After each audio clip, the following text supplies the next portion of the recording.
কোনো চুক্তি না হলেও আলাস্কা বৈঠকের সময় পুতিনের মাথার উপর B-2 বোমারু বিমান উড়িয়ে আলোচনায় যুক্তরাষ্ট্র।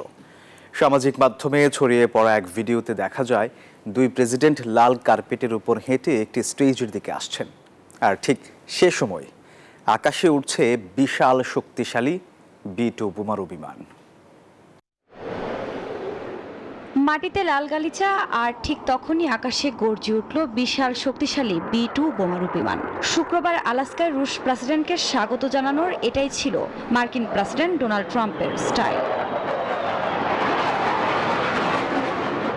সামাজিক মাধ্যমে ছড়িয়ে পড়া এক ভিডিওতে দেখা যায় দুই প্রেসিডেন্ট লাল কার্পেটের উপর হেঁটে একটি স্টেজের দিকে আসছেন।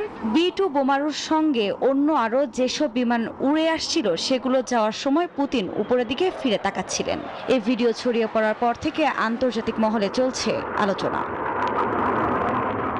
গণমাধ্যমের বরাতে জানা যায় রাশিয়ার প্রেসিডেন্ট ভ্লাদিমির পুতিন 10 বছর পর যুক্তরাষ্ট্রের মাটিতে পা রাখলেন। কেউ কেউ বলছেন এই প্রদর্শন আসলে রাশিয়ার সঙ্গে আলোচনার আগে যুক্তরাষ্ট্রের সামরিক শক্তির বার্তা। তথ্য বলছে B-2 বোমারু যুক্তরাষ্ট্রের অন্যতম শক্তিশালী যুদ্ধবিমান। এটি অন্য দেশের প্রতিরক্ষা ব্যবস্থা সহজে ভেদ করতে পারে। চলতি বছরের জুনে ইরানের ফোর্দো সহ অন্যান্য পরমাণু কেন্দ্রে হামলায় এই বিমান ব্যবহার করে যুক্তরাষ্ট্র। এই যুদ্ধবিমানের দাম প্রায় 201 কোটি মার্কিন ডলার, যা ইতিহাসের সবচেয়ে ব্যয়বহুল সামরিক বিমান। আফরিন মৌ, নিউজ 24।